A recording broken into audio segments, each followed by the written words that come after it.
Robinhood Radio presents award-winning author John Neufeld with Side Effects. Our director, cameraman, and advisor, and more Republican than we are, friend, has said to us, "You know, you're getting boring. It's too much, week after week, hearing you go at Trump, his crew, his ideas. You're going to lose your audience if you can't talk about some positive things."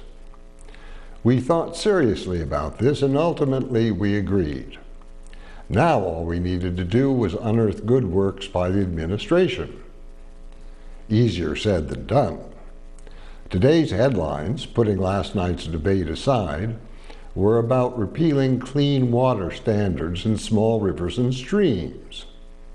This is not good news, but is typical of how the administration is making life in these United States increasingly precarious for us all. Which is to say, Mr. Trump and company have learned nothing in nearly 3 years about what matters to American citizens. Rather than harangue, however, it is enough for us this morning just to say that the administration is getting worse at its job rather than better, and that to list its new cruelties and missteps is pointless.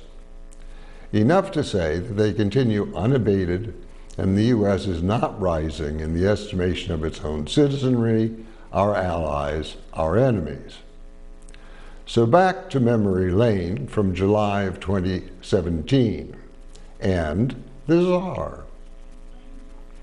Perhaps because we feel that the United States is tougher and stronger and more blessed than Donald Trump, we find a sneaking and growing sympathy for the man who is currently doing his best to destroy the nation. Rather than just screaming every week, "Enough," we awoke recently to an ironic allegory. No, rather a parallel in fairly recent history of which even he should be aware. Russia had never been considered by her neighbors, allies, enemies, and friends as a nation of the first rank. Since the time of Catherine the Great, and even before, Russia herself was aware of this. As a nation, it fought and struggled to make its influence and importance internationally grow to parity with Great Britain, France, and Germany.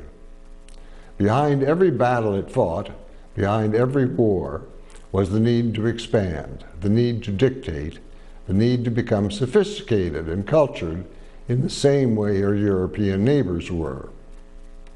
The Great Bear, until the nuclear age dawned, was always half a dozen steps behind everyone else in scientific accomplishment, in building an empire, in sitting as an equal at the table of nations.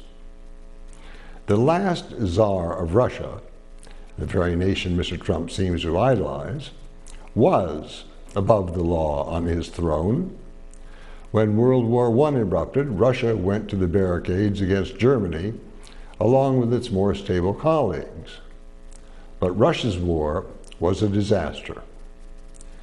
In desperation, Nicholas decided to make himself commander-in-chief, and actually physically mounted his horse to lead his troops on the battlefield. More disaster. He ignored the advice of his generals and his diplomats. He was convinced that he alone was favored by God and destined to become a winner by virtue of his position, his background, his imagination. Modern historians are rewriting the influence of the Russian royal family's advisor, Rasputin, who some say resembled the advisor Mr. Trump now has in Stephen Miller. It may be that Rasputin had the Tsar's family's interests and welfare at heart in providing guidance and direction on how to rule.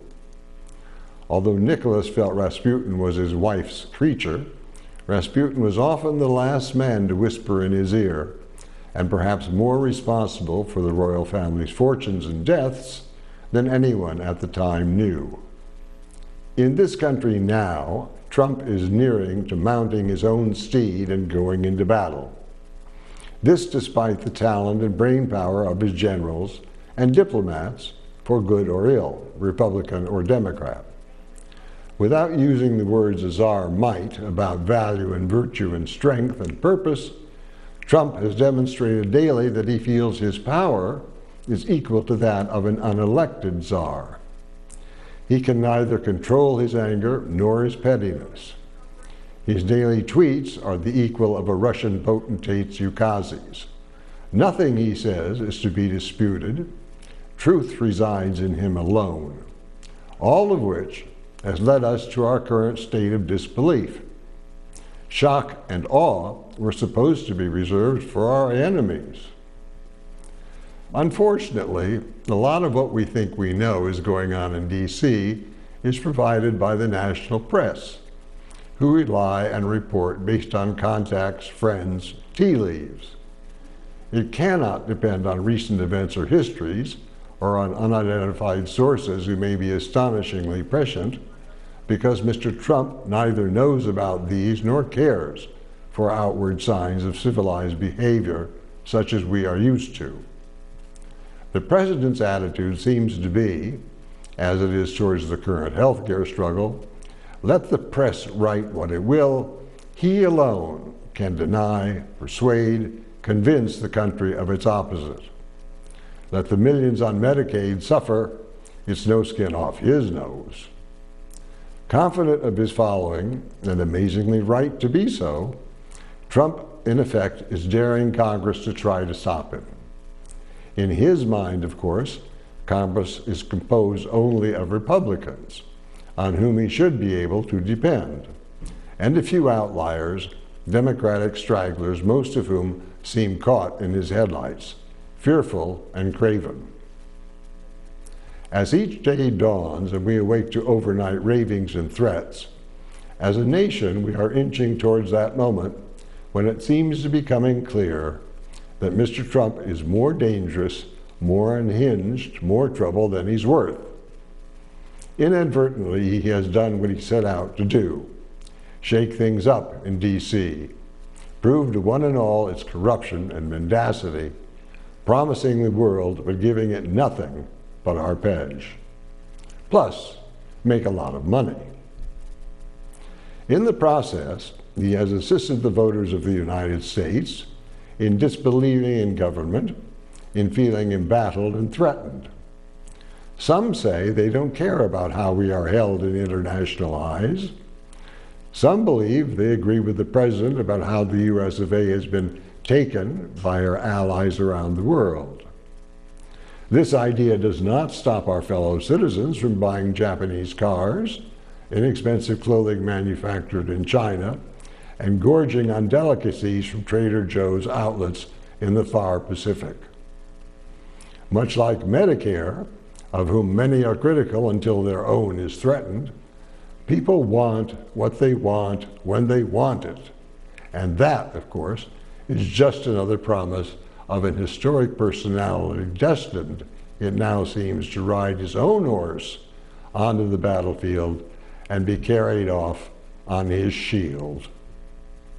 I'm John Neufeld. All opinions on side effects are those of John Neufeld and do not represent necessarily the opinions of Robin Hood Radio, robinhoodradio.com, CATV6, or any of the employees, volunteers, or underwriters of Tri-State Public Communications.